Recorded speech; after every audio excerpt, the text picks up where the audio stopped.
ويرزقه من حيث لا يحتسب ومن يتوكل على الله فهو حسبه إن الله بالغ أمره قد جعل الله لكل شيء قدرا. All praise is due to the Almighty. I begin in the name of Allah, the most compassionate, the most merciful, and by sending peace and salutations to Prophet Muhammad. Assalamu alaikum wa rahmatullahi wa barakatuh. Rabbi shrah li sadri wa yassir li amri wahlul 'uqdatam min lisani yafqahu qawli. From an Islamic perspective, divorce is the legal route out of any abusive or unsatisfactory marriage for both men and women.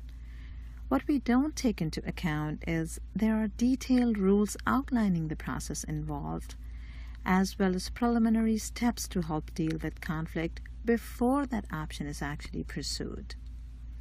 Historically, divorce in Muslim societies has strongly been considered a measure of the last resort, a step chosen after much negotiation and discussion, taking into account the long-term effects on all family members, especially children. One pretty scary reason for early divorces is sexual dysfunction. This is one of the least talked about problems, but is undeniably profoundly sabotaging a number of marriages. Majority Muslim couples getting ready to tie the knot are not committed to learning the Islamic perspective on marriage and spousal relations. As a result, after the wedlock, when they are not satisfied with their spouse, usually a number of them may turn to others or seek easy divorce instead of even trying for a solution. Either partner could get into extramarital affairs and end up in illegal relationships as they find pleasure and satisfaction lacking in their marriage. Once this is exposed to another partner, separation or divorce appears to be the exclusive resolution. Couples have to understand that the marital relationship in this domain, as in other areas, needs effort, affection, and patience, and cannot be the subject of covetous haste and impatience. Knowledge, practice, and the advice of a wise, compassionate religious scholar who has exposure to authentic Islamic teachings are key elements in finding a solution to this problem. Today, several imams throughout the United States are offering pre-marriage counseling to the couple, and some of these religious leaders are even refusing to carry out the official ceremony before the couple seeks guidelines from the Islamic perspective. The couple should not feel shy or embarrassed, and the parents need to demonstrate support in this manner. Another common reason leading to divorce is stress, which is almost a constant factor in most people's lives in the West, and Muslim couples in North America are no exception. Here, the family support system is not as established, and the way the lifestyle is, everyone is always busy. Generally, both partners work, and commonly stress from work is carried into the home. People do want to unwind and explore various means of relaxation, but unfortunately seek non-halal entertainment. What is usually seen is the couple seeking tranquility and leisure either may want to go to the movies or even staying at home, indulge in some sort of activities not permissible in Islam, like watching certain shows or movies that are actually far from reality. They then either relate those episodes to their own lives or expect the virtual entities to happen in their lives.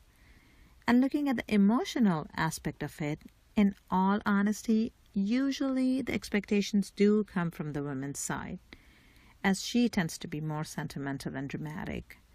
Regardless, this in turn only ends up causing more stress in the relationship, and the couple might attempt obtaining a divorce. Both partners need to work out a coping mechanism in the family. For instance, husband and wife can take a walk to talk about their day, go together to the masjid for at least one prayer. They can read Quran together or have a good book to share and discuss. The methods can vary as long as they work and are halal and in no way invite Allah's anger. Moreover, in order to have peace of mind, contentment, and serenity, they should avoid inviting Allah's displeasure in any way. What keeps marriage alive is sincerity, mercy, and courtesy. From a hadith of our beloved Prophet Muhammad sallallahu alaihi wasallam, we know of all the lawful acts, the most detestable to Allah is divorce. This view can continue to guide many Muslims if we really wish to be guided, even those who have chosen to end their marriages. In my experience, most cases that I've had, it is seen that after giving it some thought, taking some time out, talking it over, and seeking professional guidance, couples do realize that it might not be the most appropriate decision, and they do want to give it a sincere try instead of rushing to drastic measures. In Islam, married life is described as one filled with mercy, compassion, and tranquility, and it is a great blessing. Each partner in the marriage has certain rights and responsibilities, though, to be fulfilled in a loving manner. But when the relationship seems to be in danger, couples are advised to pursue all possible remedies to rebuild the relationship.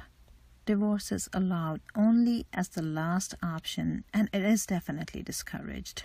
The couple should evaluate the relationship and try to reconcile. All marriages have ups and downs, as we all have shortcomings. Couples should try to remember the good things about their spouse and find forgiveness and patience for minor faults. The Quran highly encourages reconciliation. وَإِنْ خِفْتُمْ شِقَاقَ بَيْنِهِمَا فَابْعَثُوا حَكَمًا مِّنْ أَهْلِهِ وَحَكَمًا مِّنْ أَهْلِهَا وحكما من أهلها إن يريدا إصلاحا يوفق الله بينهما إن الله كان عليما خبيرا. Meaning, if you fear a breach between the two, appoint a mediator from the boy's relatives and a mediator from the girl's relatives if they both desire reconciliation. Allah will effect harmony between them. Indeed, Allah has complete knowledge and He is aware of everything. One of the Muslim women who got divorced over a decade back says, "It was really hard for the family to see beyond the stigma." She added, "At the time, there was no imam, at least in our area, with any counseling experience, no Muslim counselor or any other authority figure I felt I could turn to who would maintain confidentiality. For me, there were no options." Now, it is very despairing to hear this, and several young Muslims have described a great deal of fear and apprehension about talking to their families or local imams for the same reason, being anxious their privacy would not be protected. But I'd say it definitely seems to have changed for the better, at least in urban areas with large Muslim populations like Chicago and Los Angeles, and the considerable availability of religious and spiritual counselors. But above all, we need to seek divine counsel and help from Allah. Supplicate to Him with devotion, and He will definitely make way. May Allah protect us, keep our families intact, and bring peace and tranquility in our homes. سبحانك اللهم وبحمدك أشهد أن لا إله إلا أنت أستغفرك وأتوب إليك. السلام عليكم ورحمة الله وبركاته.